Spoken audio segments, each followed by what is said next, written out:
Boa noite, Boa Suzana. noite, Miguel. Boa noite, Henrique. Boa noite, todo mundo que está nos acompanhando aqui da Fórum. Tudo bem, Suzana? Estamos aí, nesse mundão doido, né?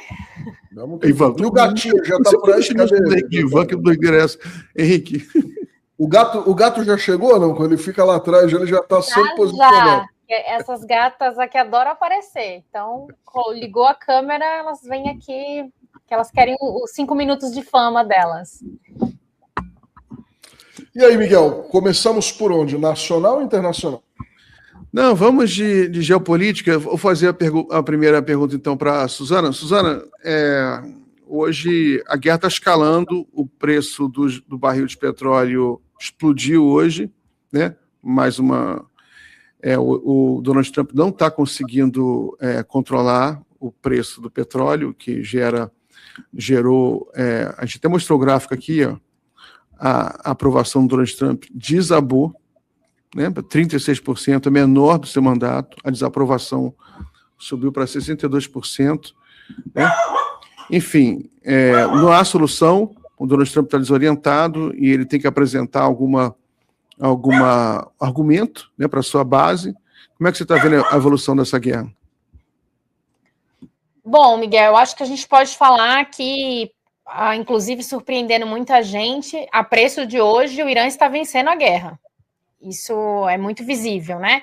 E guerra a gente não mede pela quantidade de mortos ou só pela destruição, porque a gente sabe que, em termos de capacidade, potencial ofensivo, os Estados Unidos teria muito mais capacidade de fazer isso, né? Os Estados Unidos são uma potência atômica, Israel também é um país que tem ogivas nucleares, inclusive de forma ilegal, é sempre bom lembrar, né? Israel não é submetida a inspeções da Agência Internacional de Energia Atômica, então tem um programa nuclear clandestino e que o mundo finge que não vê.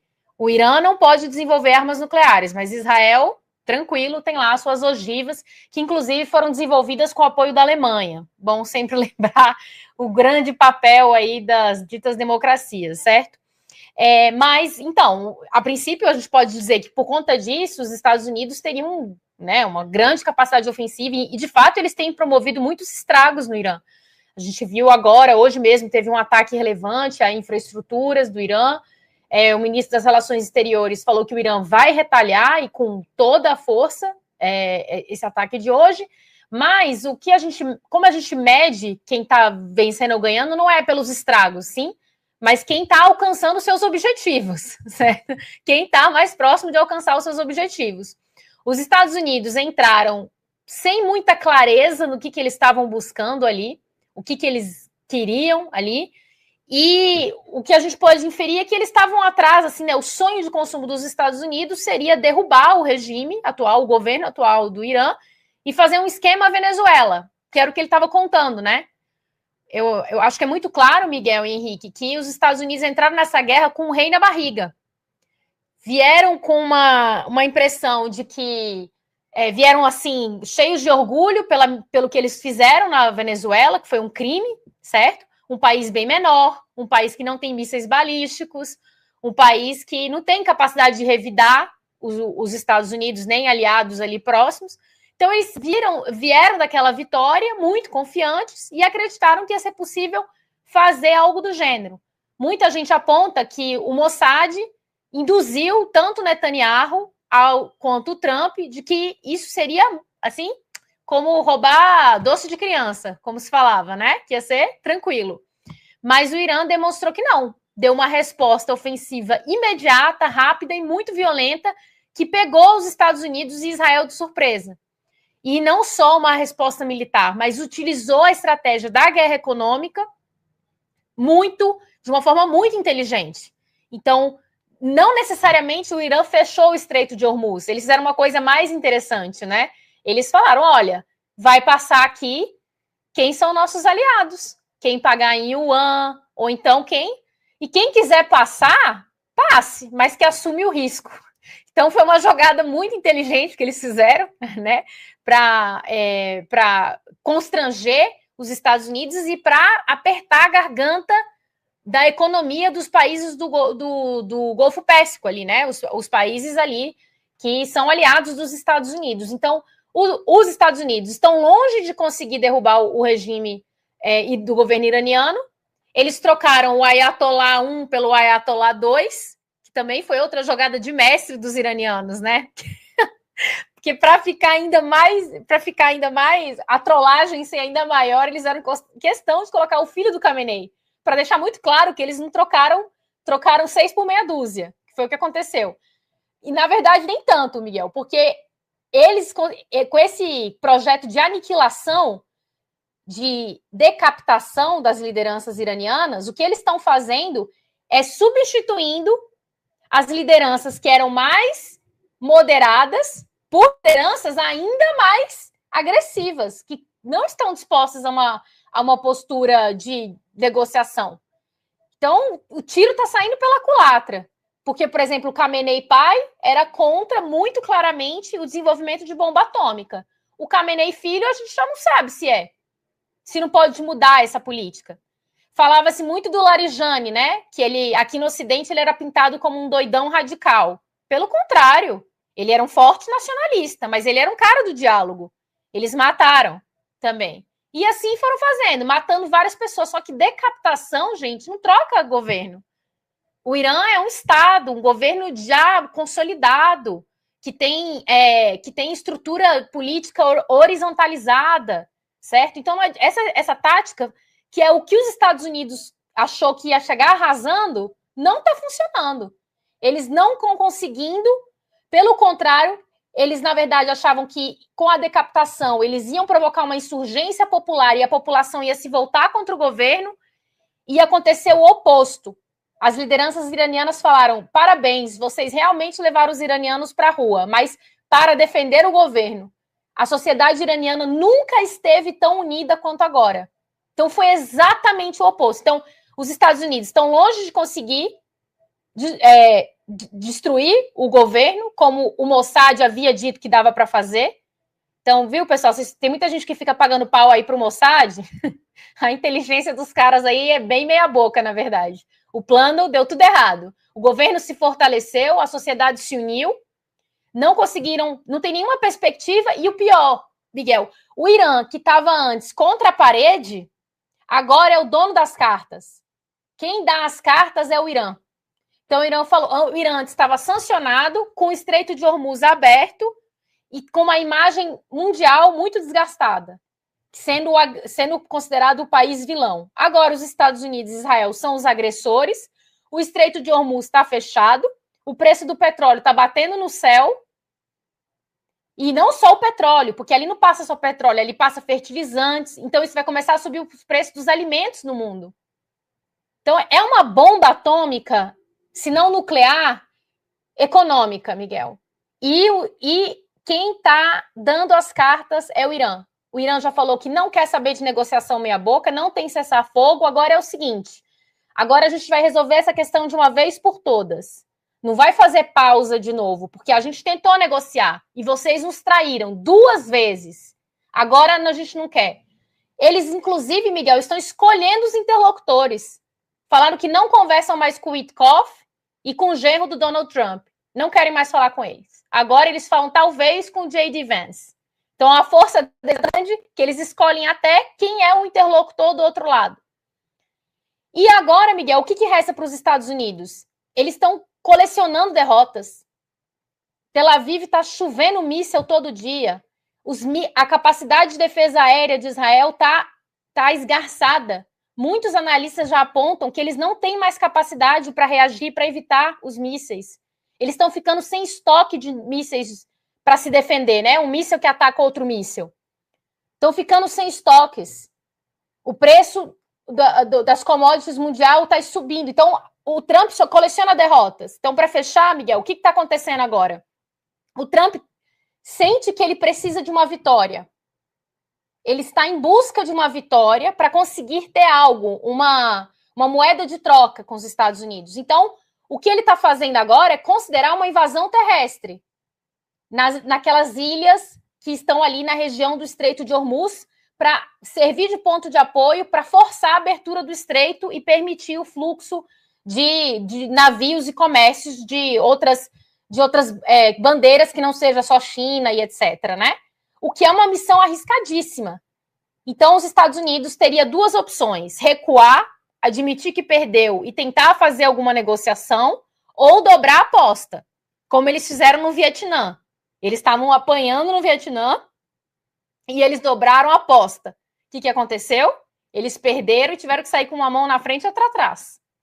Então, o Trump, nesse momento, aí é chute, tá, Miguel? É bola de cristal aqui. Eu acho que ele não vai dar para trás. Eu acho que ele vai tentar uma invasão terrestre para dizer que ele tem alguma vitória. Mas o que eu vejo todos os analistas falando é que é extremamente arriscada essa operação. Porque o Irã pode até deixar a ilha ser tomada. O Irã não vai resistir à invasão. Não são bobos de ficar gastando força e soldado ali para uma pequena ilha. Mas a partir do momento que para os americanos chegarem lá e para eles sustentarem essa ocupação, vai ser uma loucura. A capacidade, assim, a chance disso virar um poço, um cemitério, aquela Carg Island, é impressionante. Então, assim, o Irã está jogando muito bem, está com as cartas na mão e já está sabendo que existe a possibilidade de invasão. Então, eles já estão se preparando para isso. Mas eles causaram um terremoto no mundo, viu, Miguel e Henrique? Um terremoto, principalmente com essa questão econômica. Para fechar, eu vi uma analista do Deutsche Bank, um banco europeu, né, um dos mais importantes do mundo, banco alemão, falando que a guerra no Irã coloca pela primeira vez, assim, depois de décadas, o risco... Não, é uma coisa inédita, está colocando a hegemonia do dólar sob risco. Porque o que o Irã quer agora é assim, aqui no Estreito de Hormuz, só vai passar, a gente quer controlar o estreito, e aqui só vai passar navios que negociarem em yuan, outra moeda que a gente decidir. Isso coloca em xeque o pilar, um dos pilares do imperialismo estadunidense, que é a força e a hegemonia do dólar, que depende dos petrodólares, que são o quê? As monarquias árabes vendem o seu petróleo em dólar, pegam esses dólares, já que eles não têm, a moeda deles não é dólar, né? O que eles vão fazer com tantos dólares? Eles compram ativos estadunidenses, principalmente títulos da dívida dos Estados Unidos. Isso permite que os Estados Unidos mantenham juros baixos e a sua economia, a sua dívida rodando. Então, os Estados Unidos têm um grande privilégio sobre todos os outros países do mundo. Quando o Irã faz isso e ele dá um cheque nas monarquias árabes, que são um dos pilares que são, né, fundamental para esse petrodólar, eles estão ameaçando a hegemonia do dólar. Então, essa guerra, o Trump está cavando uma cova, Miguel e Henrique, impressionante.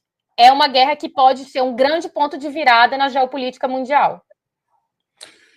Suzana, eu vou pedir licença agora para... Na verdade, não é que eu vou trocar de assunto, a gente está aqui num embalo completo, já vinha da entrevista com a Rose, só que tem uma notícia aqui que ela é tão surreal e para o cenário político brasileiro de hoje, por causa da CPMI, que ela me soa, inclusive, como uma bomba atômica. Eu preciso dar essa notícia, porque a gente tem aí 10 minutos de programa. Vocês devem ter visto hoje, quem acompanhou o dia a dia na CPMI, teve uma situação isolada, muito estranha, muito esquisita, e ficou sem explicação. Num determinado momento, o Alfredo Gaspar, que é o relator da CPMI do União Brasil de Alagoas, ele começa a gritar com os parlamentares de oposição, de governo, ele é da oposição. E alguém do governo grita assim, estuprador, bem alto. E ele reage com uma frase nojenta, dizendo estuprador de esquerdista, não sei o que e tal. E a situação ridícula e nojenta, ela morre ali. Pois bem, exatamente 33 minutos, o jornal O Estado de Minas publicou uma matéria dizendo o seguinte, eu vou ler para não deixar nenhuma dúvida, tá? Parlamentares acionam PF por crime de estupro de vulnerável contra relator da CPMI do INSS. Dupla, no caso a dupla é o Lindbergh Faria e a Soraya Tronic, tá? Um deputado e uma senadora. Dupla disse ter recebido denúncia há 2 dias com indícios seríssimos do crime e vários anexos e gravações de áudio. E aí a matéria diz o seguinte: O deputado federal Lindbergh Farias e a senadora Soraya Tronic protocolaram uma notícia de fato na Polícia Federal nesta sexta-feira, solicitando a apuração de uma denúncia do crime de estupro de vulnerável e fraude processual contra o deputado Alfredo Gaspar, do União Brasil de Alagoas, relator da CPMI do INSS. O anúncio foi feito em entrevista coletiva na noite desta sexta-feira. A dupla disse ter recebido a denúncia há 2 dias, com indícios seríssimos dos crimes e vários anexos e gravações. A denúncia trata do estupro de uma criança de 13 anos. Ela teria engravidado no crime praticado supostamente pelo deputado, e a criança teria nascido e sido registrada como filho da avó materna da criança, da vítima, para ocultar a identidade da vítima e do agressor, no caso o deputado. Hoje, a vítima, a menina que tinha 13 anos, tem 21 anos. Gaspar é acusado de ter pago, por meio de intermediários, R$70 mil para comprar o silêncio da vítima e prometeu o pagamento de outros R$400 mil. Aquela situação esdrúxula, Suzana e Miguel, escondia, na verdade, uma acusação gravíssima de um estupro de uma criança por parte desse deputado que é o relator da CPMI e que fez aquele relatório esdrúxulo que a gente anunciou o dia inteiro aqui, cujo principal indiciado era o Lulinha, alguém que se acusava de receber 300 mil por mês, mas que na quebra do sigilo não apareceu mesada nenhuma de 300 mil por mês, então ficou por isso mesmo, e ele acabou indiciando o Lulinha. Mas enfim, Miguel, eu estou bastante chocado, eu queria trazer isso porque a gente está falando do relator da CPMI, do INSS, e o homem que teve toda a autoridade e toda a autonomia para produzir o relatório final com 216 pedidos de indiciamento. Miguel, que história louca, hein? O Henrique, é um gran finale, digamos assim, né? Gran finale espetacular para essa CPI do INSS. O último dia, faltando 10 minutos para acabar o jornal, surge um troço desse. Vai ficar conhecida como a CPMI, cujo relator era um estuprador de menor. Né? Mas eu fiquei na dúvida, não era o Carlos Viana que era o presidente? Carlos Viana é o presidente, foi o relator. Ah, tá. Não, presidente. É verdade. Eu estava assim, gente, eu confundi aqui. Mas é da mesma estirpe, né? Cara, mas que história. A história é que assim, me tirou completa. A gente estava aqui no bloco de internacional, mas a história é tão bizarra que eu falei, não, eu não tenho como encerrar sem dar essa informação para o pessoal. É uma acusação muito grave. Assim, eu sempre falo que nessas horas a gente tem que aguardar também para ver essa denúncia, né? Ver o que foi feito, o que foi falado, o básico, né? Pacote básico, eu sempre falo, devido processo legal, ampla defesa. Acho que a gente sempre tem que não tratar as pessoas como... Que é o que eles estão fazendo agora, né? Com o filho do presidente Lula. Eles tratam o filho do presidente Lula como um criminoso com base em ilação e maluquice, né? Nesse caso aí parece que é uma coisa mais concreta. Como o caso tem 8 anos, pelo que diz aqui, tem umas suítes nessa matéria, algumas outras, que eu não vou entrar aqui também, não vou ficar lendo tudo. Como esse caso tem 8 anos, parece que tem exame de DNA e tudo já realizado. Eu nem estou duvidando que tem, não. É porque eu não vi o material. Assim, o que eu estou dizendo é, tipo assim, a gente precisa ver, né? Até agora eu só vi a notícia, acabei de ficar sabendo, então, assim, teria que... Não consigo opinar sobre o conteúdo, porque eu não conheço, né? Mas eu acho, assim, o que é relevante a partir disso, que eu acho que dá pra gente tirar. Essa CPMI, ela virou um circo. Ela é um circo. Ela é um palco político para bolsonaristas utilizarem para fazer campanha contra o presidente Lula. É isso, aquilo ali é um circo. Então, eu acho assim, se eles estão usando essa plataforma como circo, que eles aguentem o tranco também. Entendeu? Porque virou isso. Não tem um objetivo legítimo de investigação ali. Ali é um puro circo. Eu vi que eles tinham pedido a prisão do filho do presidente Lula, prisão preventiva, com base em quê? O que o cara fez para ele? Assim, ainda que tivesse alguma coisa, qual é a ameaça que ele está representando? Cadê os critérios legais para você ordenar uma prisão desse tipo? Não existe. Então, assim, ali, o próprio presidente também, cheio de história esquisita, compra de avião, emenda para Lagoinha, o pessoal mais sujo do mundo querendo falar do mal lavado, num palco, ali, numa CPI que virou um circo, um palco pesado. Então, assim, aí os caras quando toma uma acusação mais grave, que me parece muito mais bem embasada pelo que o Henrique falou aqui, aí eles ficam ofendidíssimos. Aí eles fazem a ofendida. Ai, meu Deus, que absurdo. Né? Então, assim, eu acho que se essa é a moeda que eles vão jogar, vai ter? Bom, então não reclama quando tomam uma igual, né? Me parece que é esse o caso. E tudo conservador da latinha, né, o Miguel e Suzana? Tudo bem conservador da latinha. Olha a resposta que ele deu para o filho dele. Ele foi perguntado qual a sua, o que você tem a dizer sobre isso? E ele diz assim: essa história tem uns 2 dias que chegou não sei aonde. O meu filho me ligou e perguntou assim: ô pai, você está tendo alguma coisa com alguém? E eu respondi para ele: eu não estou dando conta nem da sua mãe. Olha o nível da resposta do cara que é acusado de estupro de vulnerável, bicho.